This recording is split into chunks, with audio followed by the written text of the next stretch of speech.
Hi everybody, my name is Richie Franklin and I'll be moderating the panel today. We're going to go ahead by introducing our artists that are here with us. I'll start with the lovely Jonna on my left here. Thank you. I'm Jonna Hayden. I'm a professional costume designer and clothing historian. I've built over 200 shows for opera, ballet, theater, so on, etc. I've also been a science fiction geek since I could read.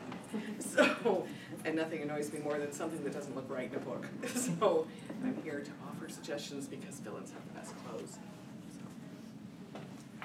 Yeah. Thank you. These gentlemen on my left.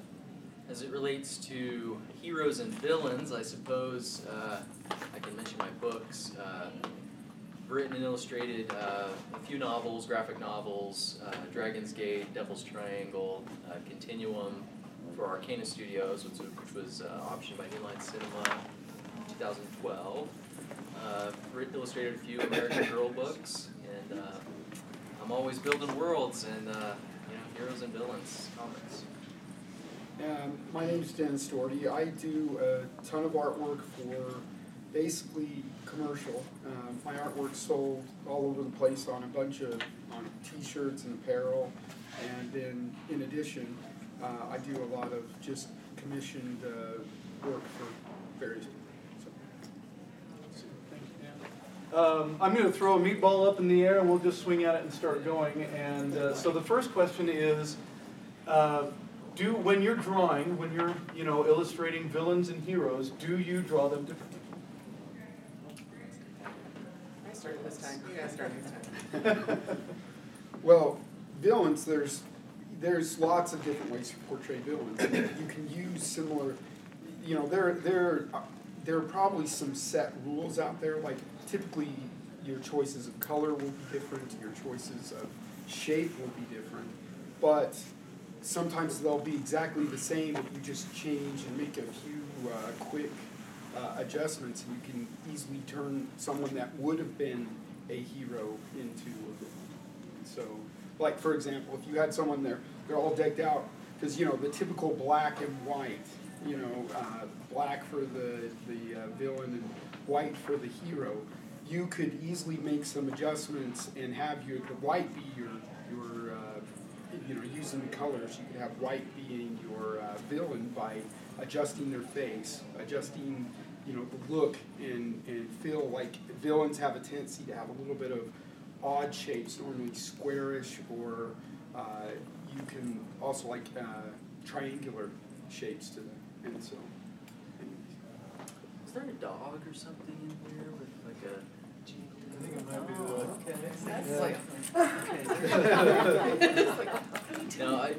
be No, in thinking about antagonists and protagonists, I don't think that a lot of characters are quite so archetypal anymore. I think as audience, as readers, we're looking for more complex characters. And I don't think visually, as far as what a character looks like, I don't know that it's so black and white anymore. Some of our favorite comic characters who have historically been heroes are now portrayed as villains and vice versa. When I'm illustrating heroes and villains, it's not so much what the character looks like or what type of clothes they wear, so much as it is how you light them and how you use angles to kind of give hints to the reader, whether they're good or bad. That way you don't give spoilers. To answer that question, it's such a broad question. It really depends upon your story, the specific story you're trying to tell, and what type of character that is. Is it a complex character? Is it, are you writing for young kids, so does it have to be black and white? Like Dennis was talking about, there's a lot of kind of tropes that you can apply to characters that sort of classify them as a hero or a villain. But it's just so varied depending on what kind of a story you're trying to tell would be my take on it. So. Yeah, leaping off of that, generally when I'm approaching a villain, I come at it not necessarily as an artistic expression on 2D, but I have to put them on a stage. So I look at it in terms of the why. Why are they a villain? What is it about them that makes them that way? What happened to them that created this character, this person who feels like they have the right to be this way? Who are they? And generally you can find that they have some sociopathic tendencies and some narcissistic tendencies, which tends to lead to a lot of attention to how they dress, a lot of attention to their details. They generally think they're smarter than everybody else. They have a particular tilt to the head. There's a lot of not so common, it's like when you meet somebody and you go, something's a little off there. So very often when I'm dressing a villain, I always have something that's just a little off. As their colors don't quite match perfectly, but they're always perfectly dressed. Or they're just a little sloppy about how their collar is. Or they deliberately dress in a color that's different from everybody else in the room. Good example is Ant-Man. If you look at Ant-Man, there's a very strong, the villain is very shark skin. The one who runs, he has got that shark skin suit on that matches all of the walls in his business, and he's very much of that hyper-technical world. And the good guy is wearing tweed. Talk about contrast. So if you think about it in terms of what makes them just a little bit different from normal society, you can kind of dig into it and put those little extras in. Also when you're describing them in writing, same thing. They're just a little strange. I think that's a great point. I wanted to call something out with that, and then I'm going to come back to something that Brian said here, which is when you talk about like a sharkskin suit or something, do you ever find an archetype in society and then villainize that archetype? All the time. All the time. Constantly. Just look at any businessman in any movie currently, and how are they villainized constantly? Is the big bad corporate dude in the fancy suit usually has the tie that's tied differently than everybody else. Little strange things that are different. Everybody else has a Windsor knot. He has the double Windsor knot because it's that much better. The woman who's very shark-like and overly sexual, you see that one constantly. We'll go, that's a different panel. Yeah, we'll go somewhere else. Those kinds of things, but other impressions there. But, Yeah, well, like I said, it can vary drastically. I often like to read and watch stories where the villain is more powerful than the hero. And so when I'm designing villains and writing villains, I intentionally make them smarter, stronger, with more of those girly wiles, perhaps. But also, I think it's good to kind of be original. Don't just grab the cliches and put the cliches into your story. Kind of think past that a few levels. And I recently wrote and illustrated a thriller, Blink. It's basically a female James Bond. But instead of giving the villain like a mwahaha, sort of your typical James Bond villain, I wanted the villain to be everywhere and nowhere, a faceless man, right? And so I have this sort of secret society, New World Order, basically men in suits that don't exist and nobody knows about, but they control everything. They pick who the president is, they, control the industry, economics, religion, politics, media. And so every time I portrayed a villain in the story, I intentionally didn't show their face. It's just a guy in a suit, and there's, 20 of them that are all at different levels of the hierarchy. And so your villain doesn't necessarily have to have a twirly mustache to be a villain. They can be somebody that doesn't exist. They can be, like I said, it could be a mouse, right? Depending on what type of story you're trying to tell. So. Yeah, and to kind of to illustrate the point of, especially if you're really trying to make someone look like a villain, because sometimes the villains are going to look fairly normal, and so. Like for example, in here I just drew a real quick image of a guy, and what would you guys say? Would that be a villain, or would that be a hero? Hero. Yeah. And so I duplicated the guy, and now what I'm going to do is go in and make some adjustments to it, and then I'll show you some things where you could really portray some, like especially human hero. Because there's other ways to, a human villain, sorry. Because there's other ways that you can go in and adjust things, like if it's a creature, of course, it's a lot easier to make him a villain. You can put sharp fangs, you can put, glowing red eyes, and the more evil you make them look, the easier it is to make it look like that they're going to be the villain of the story. But anyways, so I'll just draw this other one to show, kind of represent some of the things you can do. So Dennis, I'm actually, oh, sorry, go ahead. No, I was going to say, I think that's a really interesting question, which is, you talked about, so you've got humans, right, and then how you adjust the look of a human, but then you've got creatures or, animals. You mentioned a mouse, Brian, that could be evil. I'm reading Despero to my kids right now, and it's illustrated, and you can tell the rats are evil, right? And so, if you're writing at a different level, if it's more focused at children, would you punch out the evilness, the wickedness of the villain more? Or in fantasy, is it easier to pull out, like an orc is dripping with bleh, and our good guys are just sweaty? Sorry, that's good. Yeah. I pitched that from Dennis, but I think a lot of it is, especially when you make adjustments, and if you're trying to illustrate it is a little bit different. Like what Brian had said, where he didn't have the face on he didn't show the actual face of the bad guys. That's a great way to illustrate it, because, if someone in here were a bad guy, we probably wouldn't be able to tell. And so, if you point out to just anyone in the crowd, let's say, I know her because she's been through a lot of things. Let's say she's the evil character here. And so, but if you look at her, she looks perfectly normal. And so no one would be able to identify her. Which is terrifying. Absolutely terrifying.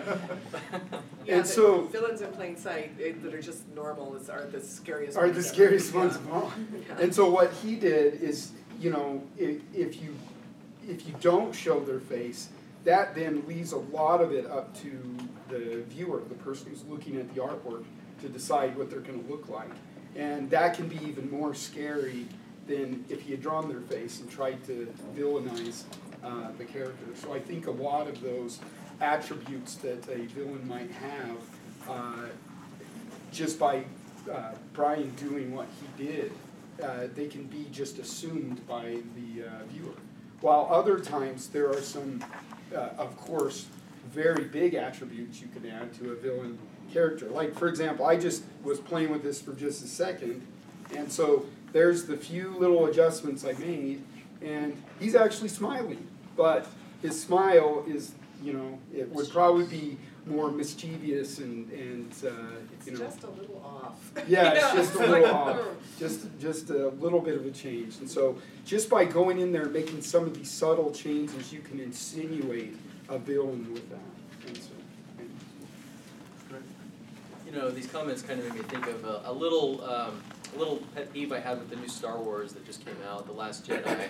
And it's probably not something that you've thought about, but I thought about it while I was watching the movie. The Red Knights, the Red Guards, that stood by Snoke, and once he was killed, they're ninja moves, like Power Rangers came out, right? I tend to like villains that are a little more confident and underplayed, but then you see, we're shown how powerful they are.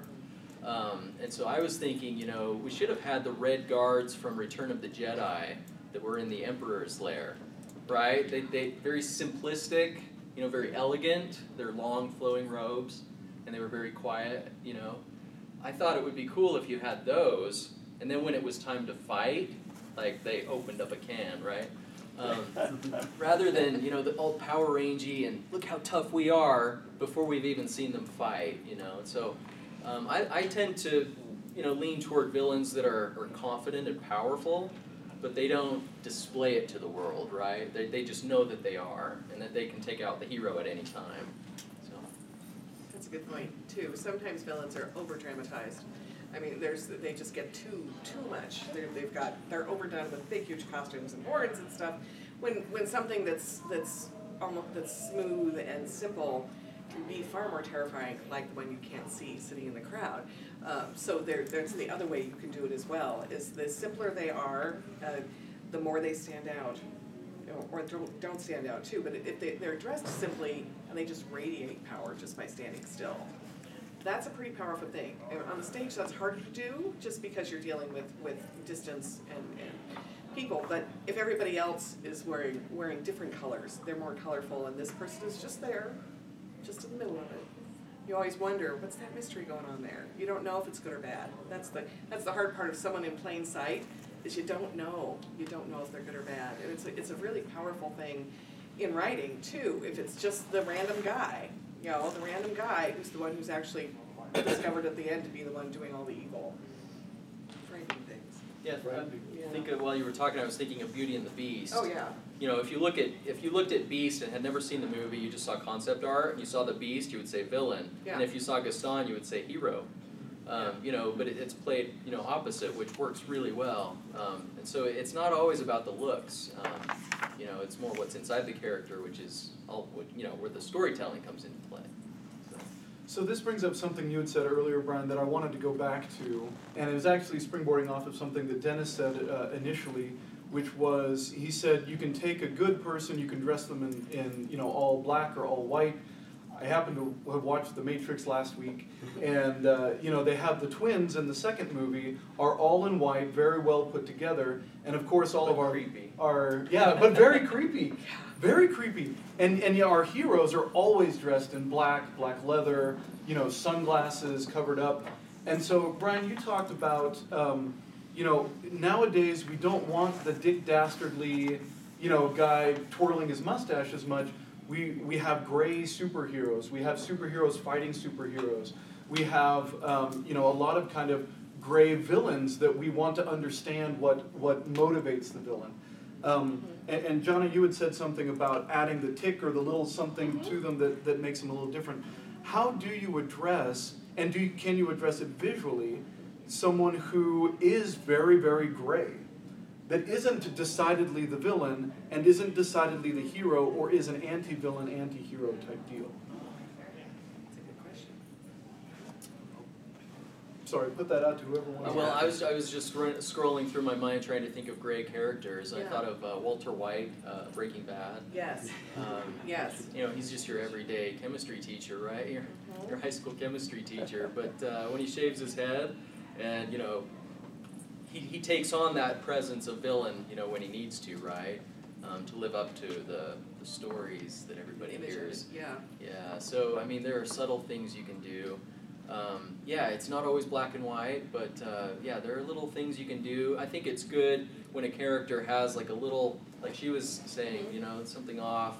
I love in Casino Royale, you know, Le Chiffre, he weeps blood, you know, and he's talking to Bond, and he said, and he starts to weep blood and notices and, you know, dabs at his eye, and he says to Bond, nothing sinister, you know, I weep blood, it's a deformation of the tear duct or whatever. Well, he says nothing sinister, like he couldn't have been more sinister at that moment, you know. So it's not just what the character, you know, has going on, but it's kind of how they play off of it too. So. Yeah. Well, it's funny that he brought that up because I was just making the changes to the character, and so we added baldness and a goatee. Yeah, you know, there's a joke about the bald goatee. If you want to look tough, shave your head, get a goatee. But some of those things that you would associate with a villain sometimes can make, especially in today, they can make a character look a little bit mysterious. You don't know if they're good or if they're bad. And another one is like The Punisher.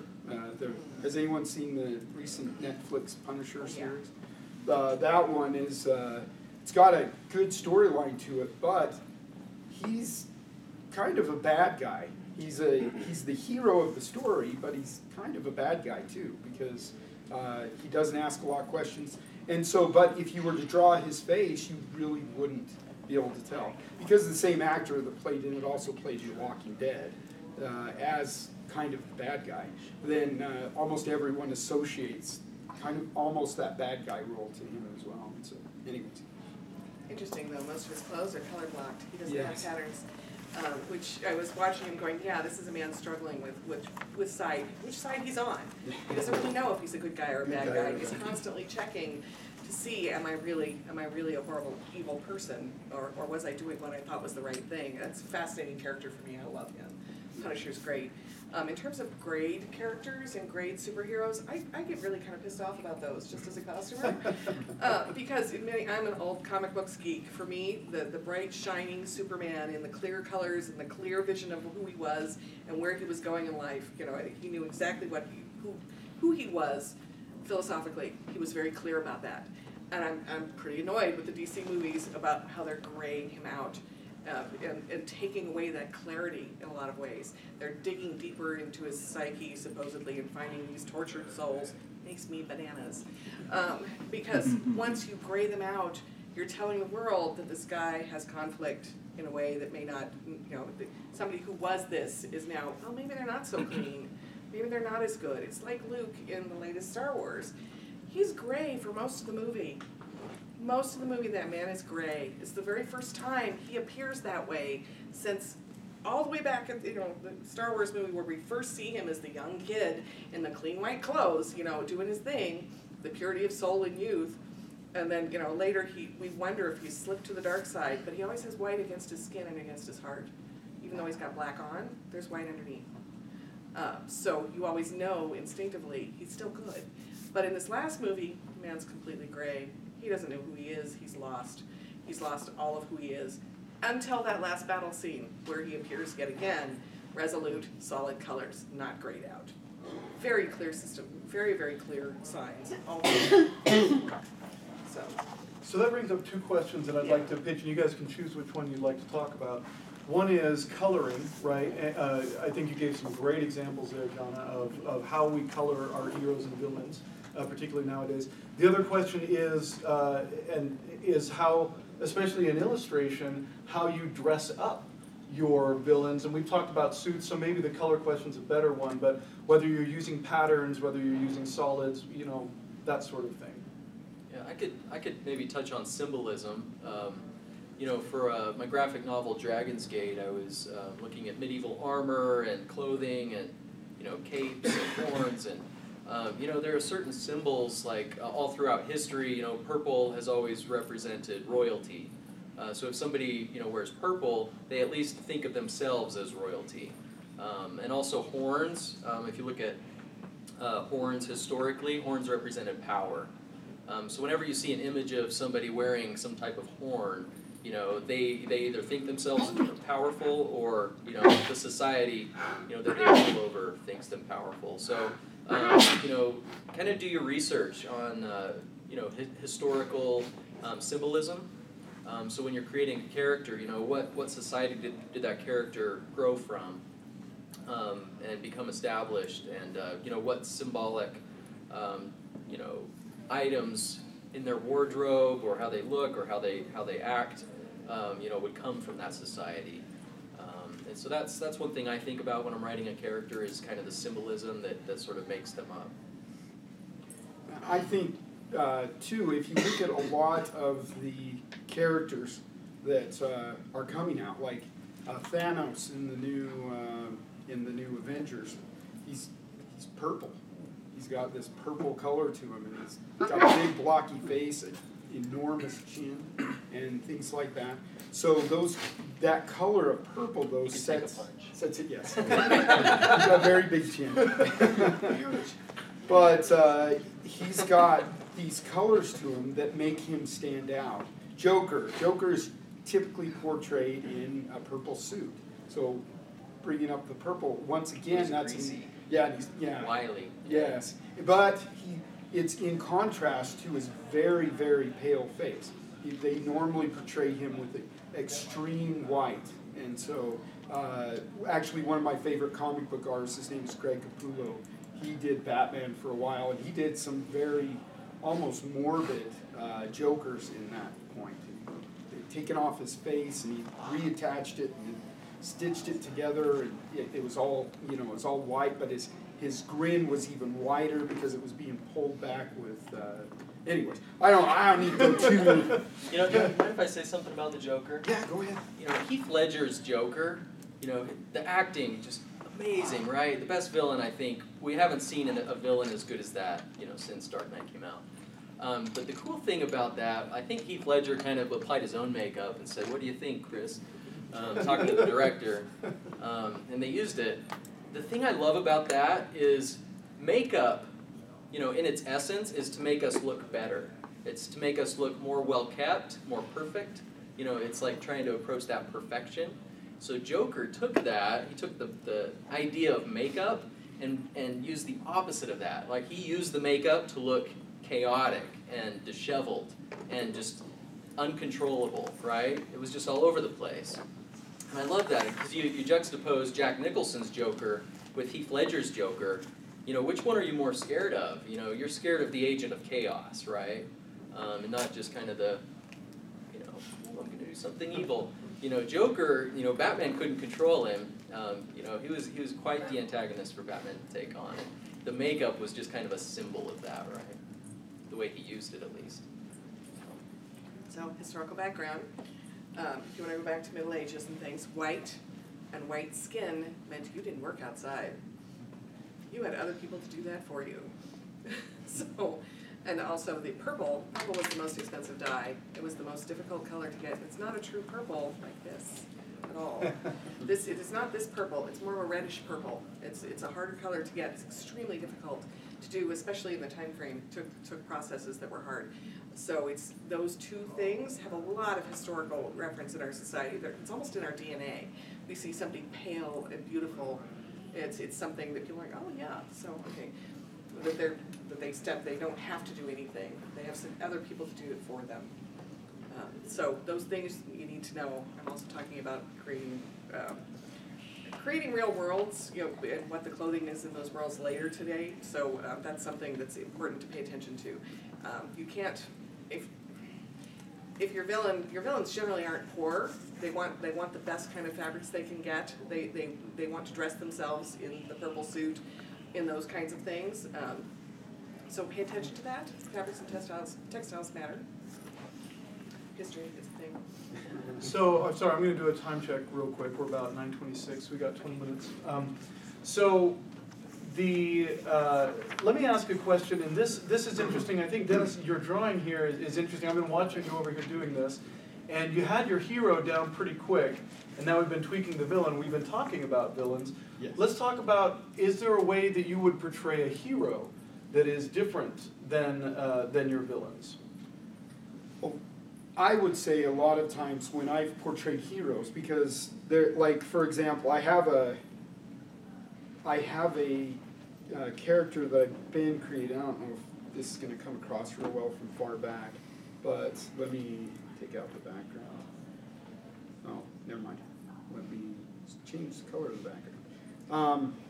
So based on the looks of it, it's going to be a villain. You would think that this would be a villain, but the character I'm actually creating, he's the hero of the story.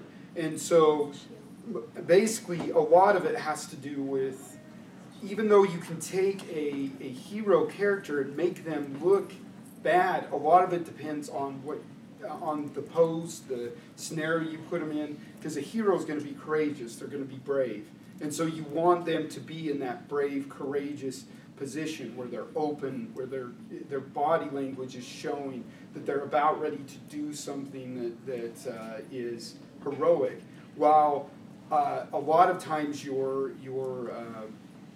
person you're trying to portray as a villain, if you're really trying to make them look like a villain, you're going to have them in a pose or a position. And if I go back to my previous sketch, you're going to have them in a position that kind of portrays the fact that they're cowardly or that they're sinister. And so I drew another one real quick on that face to show a different version. So you could see the villain, the hero, his head is straight up, and he's not afraid to show himself, while the villain, his head is more down and looking up, and he's got the wicked smile on his face. And so a lot of the ability to portray a hero versus a villain is in their stance, is the way they're looking. You could have your hero wearing nothing but black, and everything about him, looks like it could be a little bit shady, but yet the way he's standing, the way he's looking, and especially the look on his face can give away the fact that he's actually the hero of the story versus the villain. So. if you just look at the difference between orcs and elves in Lord of the Rings, right? You know, kind of the orcs have that sort of crouched over, whereas hunched. the elves are very, very elegant and, you know, Yeah, standing up straight. beings of light. Yeah. Yeah, I think of your comment, I apologize, I'll make a comment here. It was something Jonna said earlier about Luke walking before the Emperor in Return of the Jedi, dressed in all black, Yeah. right? And yet his carriage is very calm, it's very collected, it's very confident.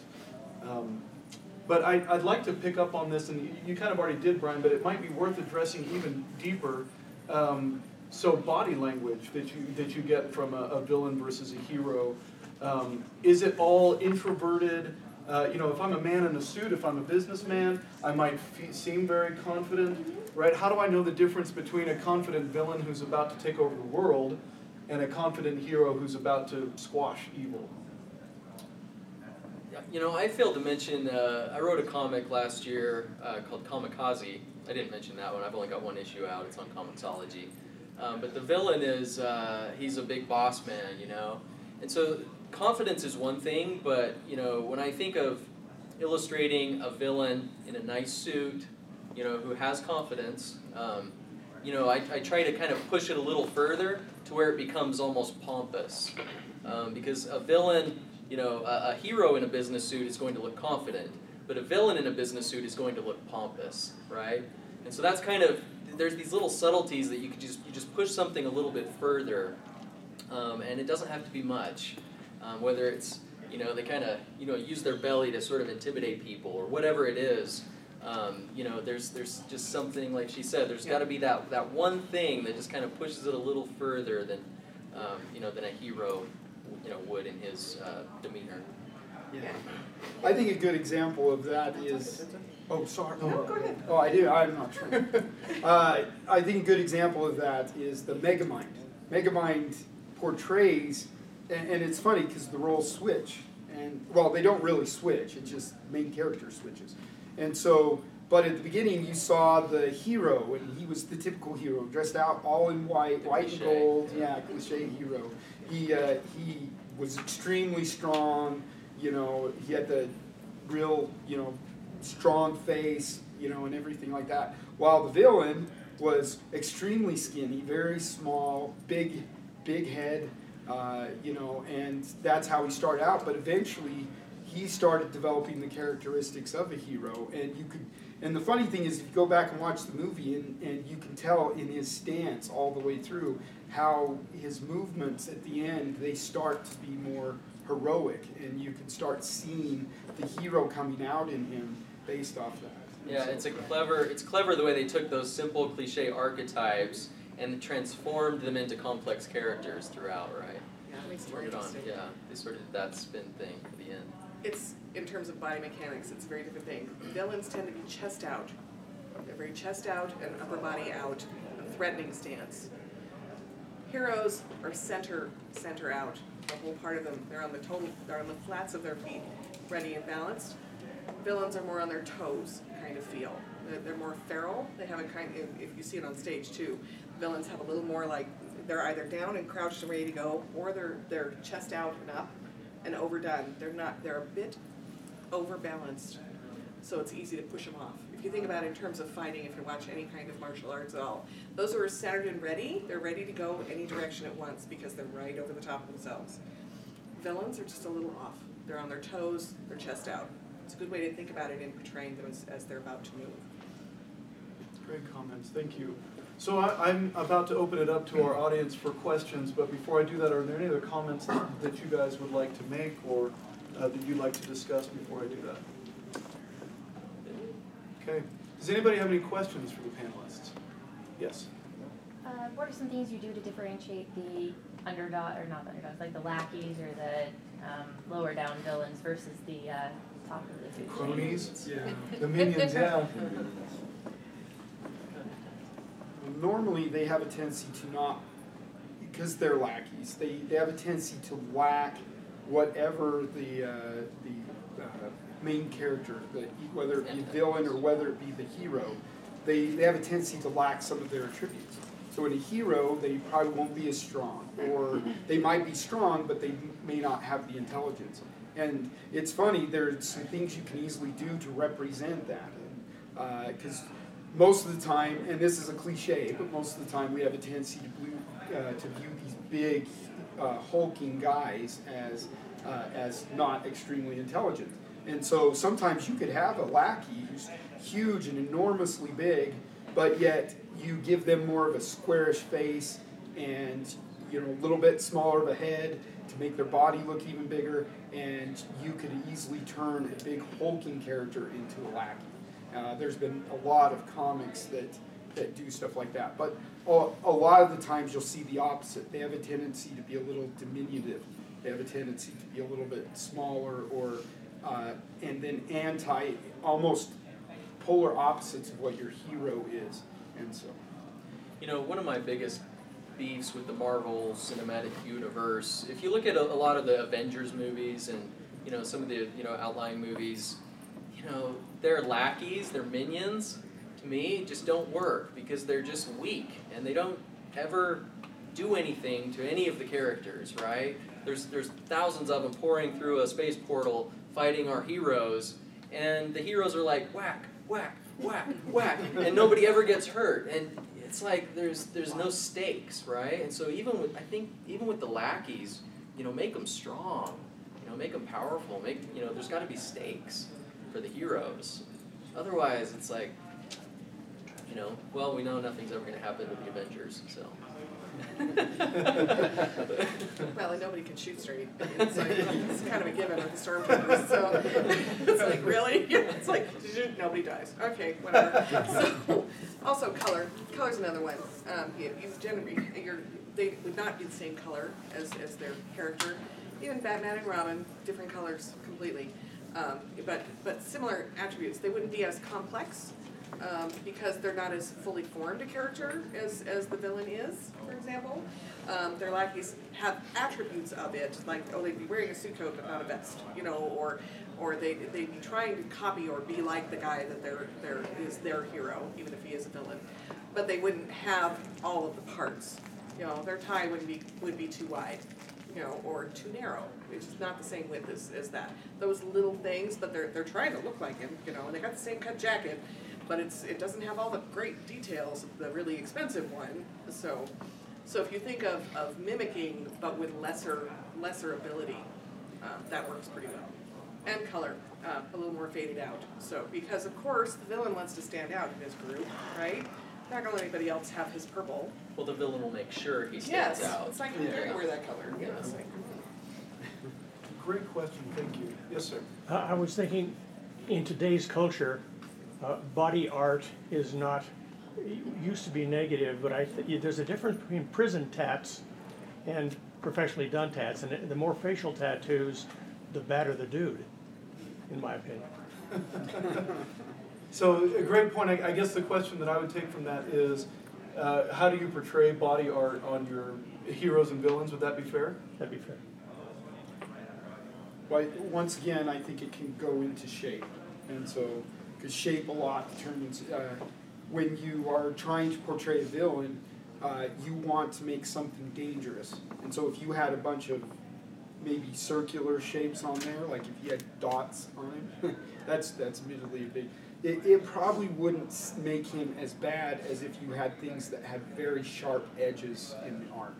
And so if you had very sharp and very angular, and so if you wanted to make someone look like a bad guy, if you wanted to make them look like a good guy, then a lot of, and this of course are cliches, you could always break the rules, but you want to kind of portray in the artwork that they're using their characteristics. So if they're strong, you can portray that in your, like for example, Moana. Moana was a good example of a character that had a ton of tattoos and was actually a big part of the story. And so that was one where literally the artwork told all about his story. So. I think it's a visually subjective question, because when I'm creating a character, if I'm, there are a few characters in Blink I use tattoos and stuff like that, and Avila, this new sci-fi thing I'm working on. I think it's placement and also how beautiful is the art and how elegant. I think a lot of times tattoos can be done well, and I think they can really, not be done well.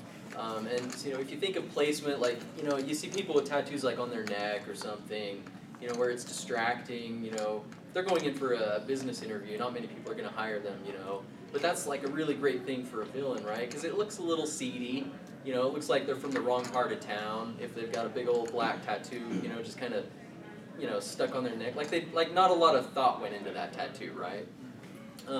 Whereas if you have somebody with like an elegant tattoo, like on their back, with flowers or a dragon or something, and it's well placed and it's artfully done, I think then that can work for a hero, because it's visually stunning, rather than, or, like tattoos on each of your knuckles, like. Love hate. Yeah, but it's subjective, right? You could have a hero that's, totally seedy and kind of, careless and whatever, and that might work for that character. But so it's really just what you're going for in the story, I think. Well, So. Avatar was a good example of the good artwork. They had, Yeah, something beautiful good. tattoos, Yeah. Mm-hmm. So it was something simple. It wasn't anything real extravagant, but he had a tattoo on his head. And so. Yeah, and I think of, we just watched Atlantis with my kids, and all of the Atlanteans, right, they have symbolic tattoos and that sort of thing, and you brought up Moana. But you can see that a lot of thought went into Yeah. those, and Yeah, 5 minutes. very. Yeah, 5 minutes. Oh, 5 minutes, okay. Maybe one more quick question, and then I want to give these guys just a minute. Yes? How useful do you find it to think consciously about the cultural or historical roots of the colors, the postures, the shapes, the clothing? How much do you really think about it, and how much of it do you just kind of operate on your subconscious? Great question.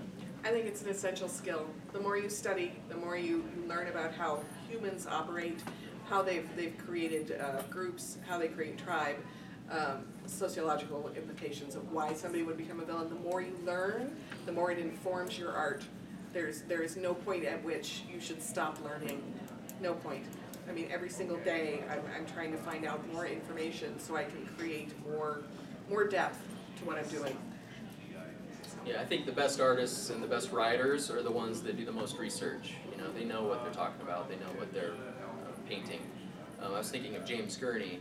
How much he studied dinosaurs. He was doing dinosaurs for National Geographic before he ever picked up a brush to do Dinotopia.